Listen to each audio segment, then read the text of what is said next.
Hey my beautiful people, I'm back at it again. Good afternoon everyone, how you doing? Good evening, good morning. Buli omu okusinzira wokawuliridde bannanga toli wa mwendo nnyo. Have you subscribed yet? If you haven't, please make sure you subscribe and tell a friend to make sure they subscribe. Sagala kintu kyonna munange ayekibeere nga kikuyitako. My name is Sandra Lian. Welcome. Ate munange olunaku lwaleero ngenda kutandika n'amawulire ga Chris Evans kawezi.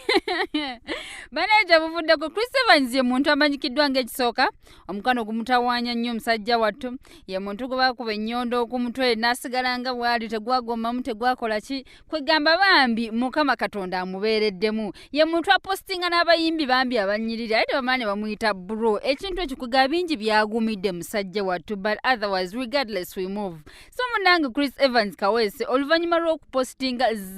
Zanny Brown yes navayo n'amwana nti bannange era ng'alowooza munnange ajja kusulayo akabego oba ajjafuna kyafunayo omwana muwala navayo n'amutegeeza nti anze Chris Evans nkutwala nga bro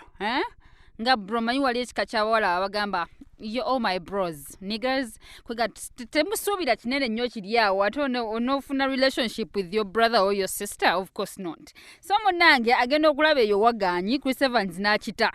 kati tuba tuli awo Chris Evans kaweese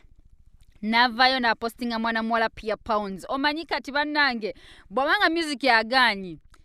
you rather post pics ate the sexy pics zomanyi nti at least zinatambuza music wo wabanga music yagaanyi eddoboozi ligaanyi gwejangu postinga ofaanani nga buli on point ojja kulaba oba music tatambule kati pia pounds munnange mujjukire ayina akayimba kano twende tupaate akayimba kafuuse ensonga it's a Friday nga mwana mulenzi yatandika okamaketinga akayimba ne kafuuka akayimba kati buli woolaga bantu bayimba tupaate oba oli amanyi lyrics oba tazimanyi mwabamanyi yayimba kimu it's a Friday twende tupaate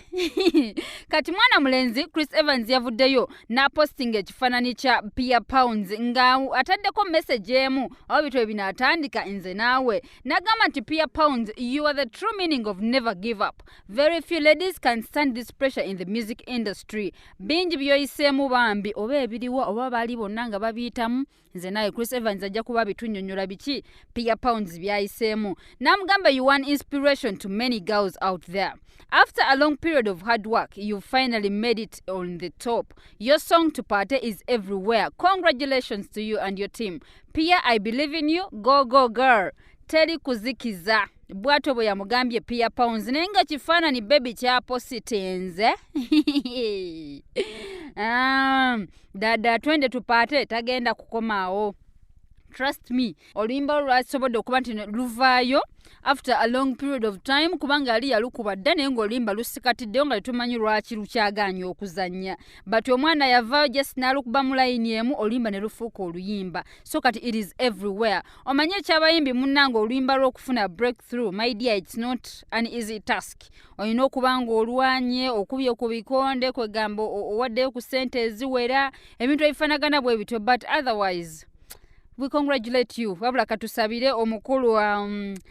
Chris Evans kaweesi abenga afunayo kyafunya tomanya